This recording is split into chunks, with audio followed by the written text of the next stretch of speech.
Good evening and welcome to Light Code Portal Podcast. My name is Natasha Ovai and I'm the Director of Ambassadors Department at the Light Language University, and I'll be your hostess tonight. I'm here with Anna Noyce, the founder of Light Language University, and our topic tonight is twilighting. Twilighting is so exciting for me. I can't wait to talk about it with Anna.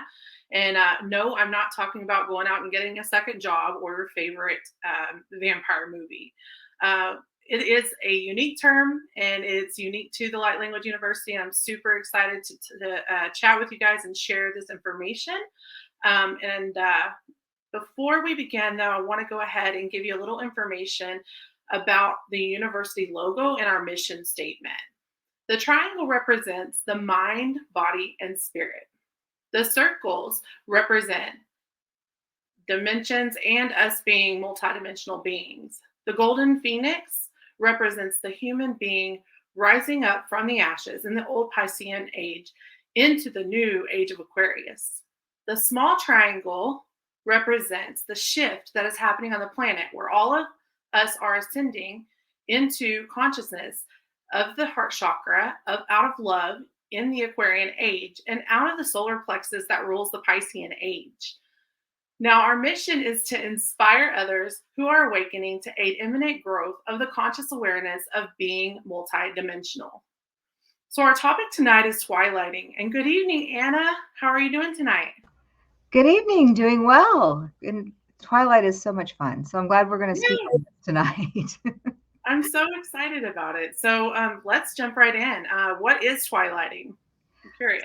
So Twilight, as you said, is kind of unique to the light language. This so as far as the word is, but every human being does it. So just before you fall asleep and just before you wake up, we as multidimensional beings have one foot in the physical realm and one foot in the spirit realm, and that sweet spot. Because when you're laying there and you're just about to fall asleep, you can hear everything that's going on around you. You know what's happening, but you're not quite asleep, but you're not quite awake. And this is a good time to learn to meditate and practice holding that space. Wonderful. So, I'm curious, what is the difference between meditation and twilighting? What's the difference? Well, yes. So actually, there's not a difference. They're actually the same thing. But meditation is something where people will sit and they'll spend hours working and getting into that theta brain, that space. Whereas Twilight, we do it. Every human being does it. And this is a good place to heal. This is a good place to learn to speak to your angels and guides. A good place to clear your mind and hold, because as you're going into the other world, on those other dimensions as a spirit to make that connection, it's great. And you can bring in information back. So um, yes, it is the same as meditation. Awesome. I've always wondered about that. So why would someone want to practice twilighting? Well, again, it's another place you can heal. So when you're in that sweet spot and you're bringing that energy or the higher frequencies in, it's a kind of a bridge. So if you're looking at the chakras, and we have the heart is kind of that bridge between the higher realms, and then the lower realms that ground us in the physical plane. Twilight is exactly like that. It is the heart, and it holds that space. So if you're healing and you can hold that meditation, or you can quiet the mind and you can hold that space, you can heal. It helps to heal. It brings energy into the body. It helps bring oxygen through the blood and keeps you balanced as well. So yeah, it's a Beautiful great light place. you're talking about all the time, right? Yeah, yes. And that healing light.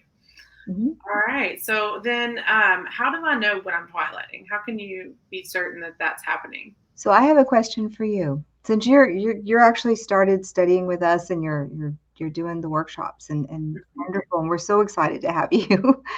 How do you know when you're in twilighting? What's been your experience?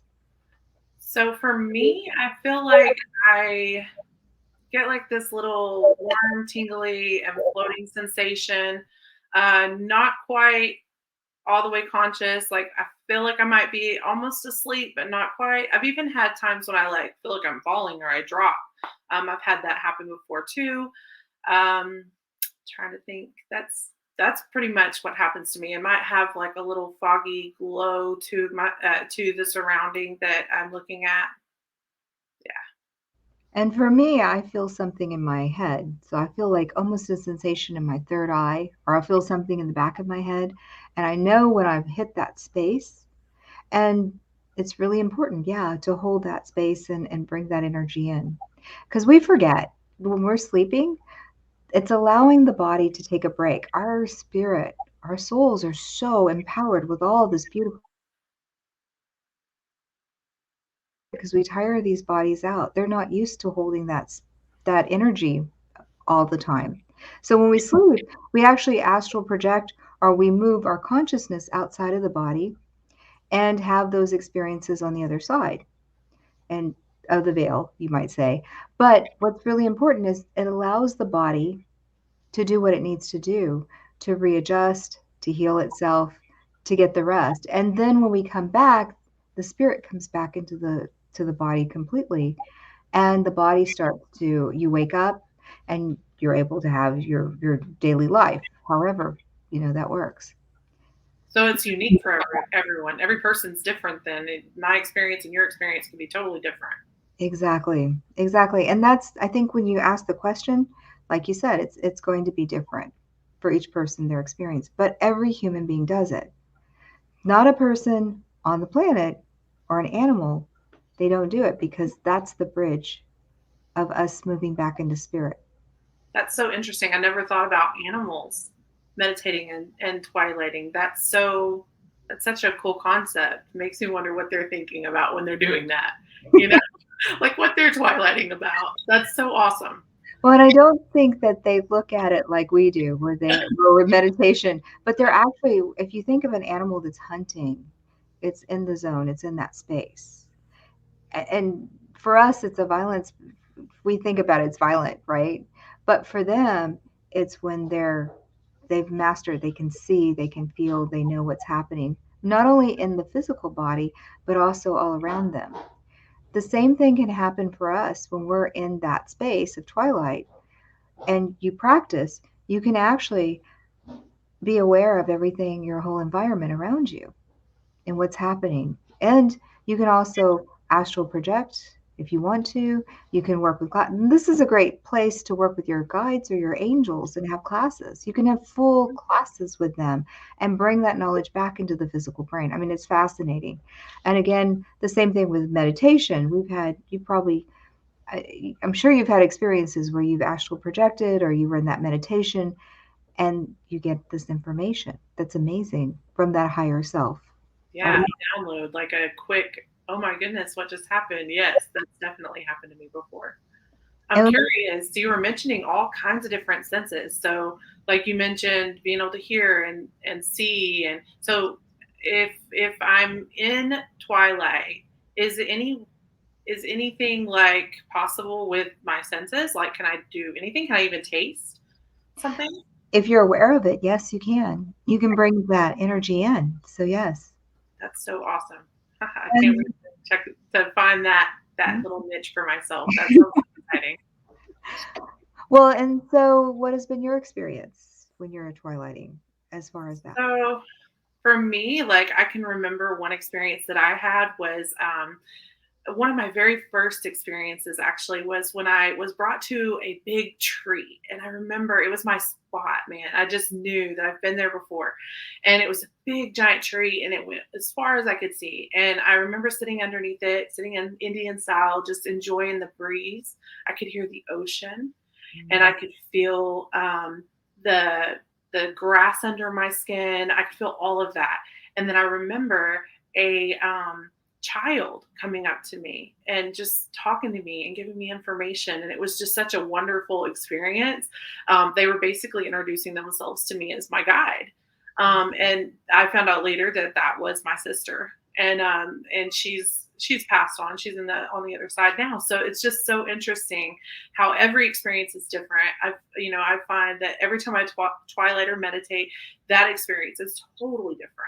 So it's so interesting to me that you can taste because I haven't had that experience yet. So I'm really excited about that. I might have to talk to my guides about that before I go to sleep at night and be like, "Hey, let me taste some cookies," or just to try something new, right? Yes, well, and the reason we call it twilight is because it's just before the dawn, or it's before the morning when you wake up. So it's in that darker light. So it's in the kind of like the heart space.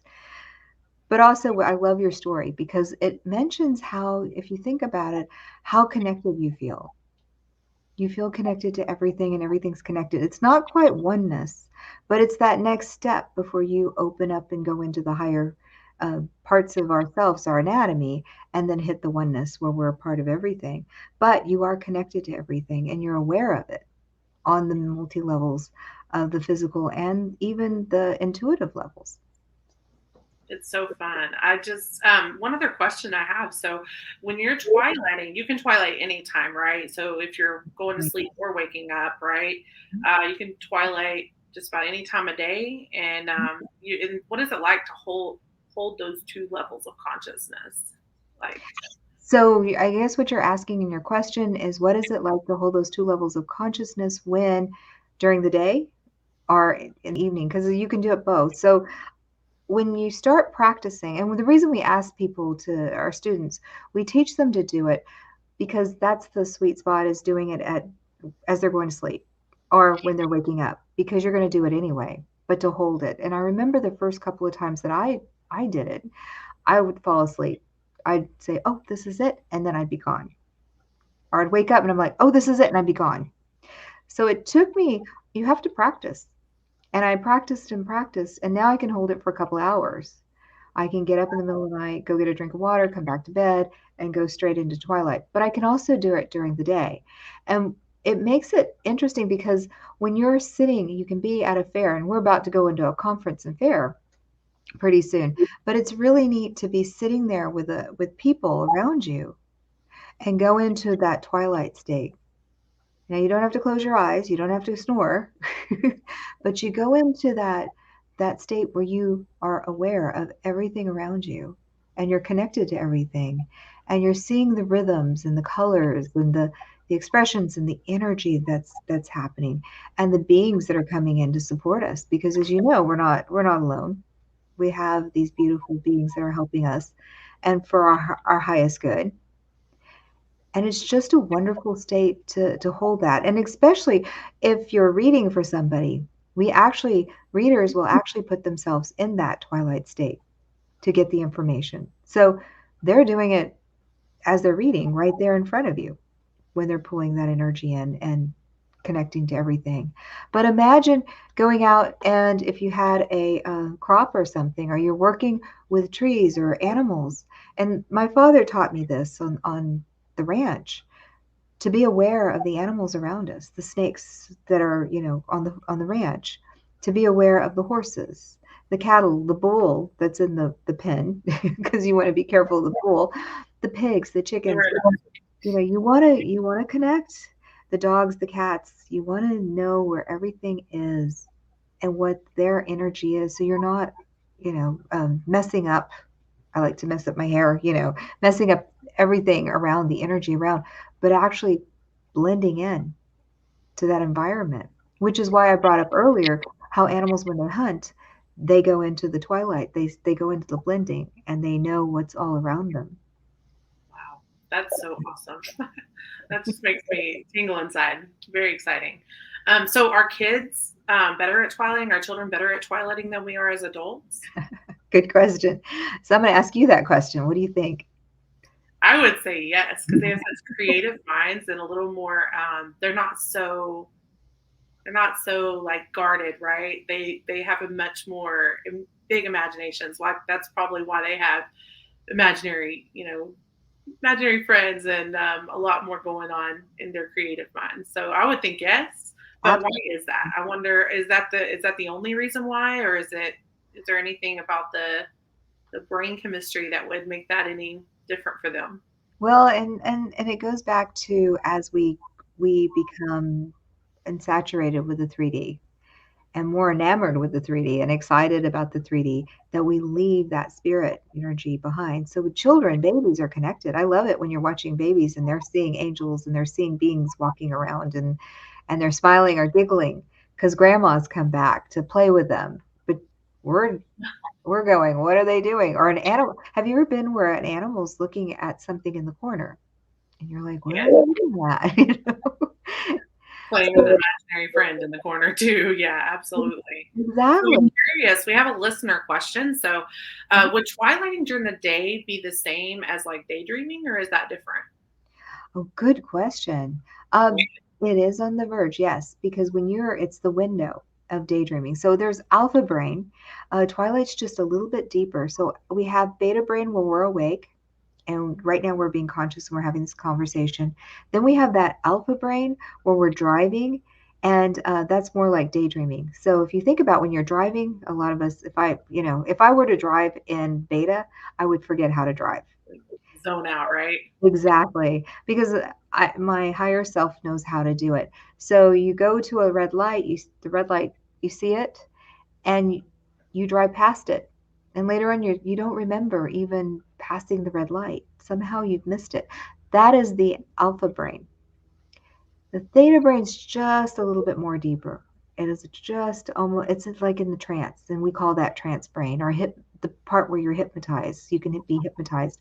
It's and it kind of it can make you dizzy. It can almost the energy can kind of make you dizzy or give you a little bit, of unbalance until you're able to hold it and steady it and bring it in. I So can't wait to be able to harness that a little longer because mine are very short right now.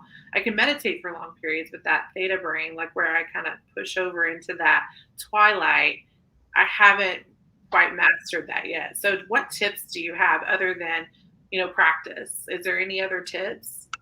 well, our the shamans are the medicine. They use the drum medicine, so they beat the drum, and we go into. You can go to a concert and go into twilight. Wow. You can go into that deep meditation. So it's just a little bit beyond that daydreaming. Or you can do breathing. A lot of people will do deep breathing. What about drawing or coloring? Would that Absolutely. be? Absolutely. Yeah, you can go in. And again, there's that it's just a little deeper than the alpha brain. How exciting. So that brings me to another question. Do people twilight in color or is it just black and white? So that question kind of goes to, do people dream in color or is it black and white? See, I know I dream in color. I'm wondering if that's unique to each person. Is that something that everybody's a little different if you ask that question again? I think that I and let me ask, and they're saying yes, it is unique to each person. It's how they filter that and what they see from their own filter. So yes, it is unique. But everything is accessible to anyone. So yes, it can be in color if that person chooses to flip that switch in Twilight and move forward. But you also think about people who come in that are blind and they can't see, right? So here they can't see, but yet their third eye opens up and they can actually see the color blue. I mean, how do you see the color blue if you can't see it? That's amazing. How do you experience? And I think we just had a workshop and we talked about colors, but some people hear colors, some people experience colors on a different frequency than just seeing. Yes, so like I hear sound when I see colors, depending on what I'm doing, and like if I meditate or twilight, the few times I've actually gotten into that theta brain, I definitely hear that color, especially when I'm balancing my chakras. So Beautiful. so fun. So what you're talking about is a dimension we're talking about a parallel dimension when we do that. And when we tap into that, so going back to your question, is when we tap into that parallel dimension, it's how we experience it. So it may be black and white, it may be in color, but also we can use those other senses, and it's not always the same as the third dimension, if that makes sense. Yeah, that's exciting. I have another viewer question, which I love your questions, so keep sending them. Uh, so the theta state is where we need to be in twilight. Is that right? That yes, that's where you want to hit that twilight just before you're about to, like you said, you felt like you're going to fall. So it's very close to before you fall, but you don't fall. And there something happens with the chemistry of the brain, but it also connects you where your spirit also connects. So you're holding the spirit, if that makes sense. You're holding the spirit in the physical before it starts to go into the spirit brain. I'm So curious, is that the same thing as when we're talking in our sleep, or we hear ourselves talk, or we hear ourselves like snore, or you know what I mean? Like we're in that light sleep. Could that be also yeah. a side effect of being in the twilight stage? Yes, yes. Just in astral projecting, when we hit that astral, it's just before you leave, because then you separate from the physical body, and then you're looking at your, if you're conscious, you're looking at your physical body, but you're here in the spirit brain. So it needs to be where the two connect. Wow, that's so incredible. I think that we've reached the last of our questions. I believe I got all of them. So let me go ahead and say thank you so much, Anna. Tonight has been awesome. I have learned so much from you, and I look forward to our next Light Code Portal podcast. It'll be on Wednesday the 6th at 7 p.m. Central Time, and we're doing protection, guys. So I hope you will join us for that. Should be a really interesting topic, and I can't wait to see some of the questions that come out of that one. And most of all, the answers that Anna gives us and graces us with. It should be good. I also want to thank all of our listeners and all the people that are watching today. I want to say thank you for joining us. We couldn't do it without you. So I really appreciate you watching it. If you are, be sure to like us and share it with your friends. And if you have any additional questions after this that we didn't get to, or you didn't want to post right away, you can always add those to the comments and we promise to answer them. I want to share with you guys some really exciting upcoming events that we have going on in April. So April is when it is, April 2nd and 3rd. If you want to join us, we will be in Grapevine, Texas at the Wellness Expo. We are super excited to be hosting the Light Language, Mind, Body, and Spirit speaker panels with some exciting topics, which include what we know about death, which I'm super excited about because I have so many questions around death. We will also be doing vibrational medicine, mediumship, and devices that aid in wellness. We have some really awesome panelists that will be there answering those questions. You should really come and check it out. We do have free tickets for those. So if you're interested in getting free tickets to join us, be sure to reach out. You can either post in the comments down below and we'll get in touch with you. Or, of course, you can message us through Messenger. We also have email on our website. If you're interested in taking a workshop with us, but you're not real sure yet, or you haven't quite decided how you feel about it, we are offering a free new to all this class that will be at the Wellness Expo. In addition to our speaker panels, you should definitely join us for that. It is totally free. Normally we charge for those virtual classes online. So if you can't make it to the expo, that's okay. You can still join us for a virtual one online. If you're interested in those, keep a lookout on our Facebook pages and our website. We always update every time before those classes. And you can also reach out to us through the comment section down below, or also by email, or Facebook Messenger, whatever works best for you. I also wanted to tell you guys that we will be doing a Light Language 101 workshop. It's a 2-day workshop on a weekend, and it will be held on April the 9th and 10th. And it will be virtual, so you can do it in your pajamas if you want. But be sure to join us if you want to sign up for that. Again, visit our website. I'm so grateful that you guys joined us. Again, Anna, thank you so much for your time. We really appreciate you. And I hope to see you all next week.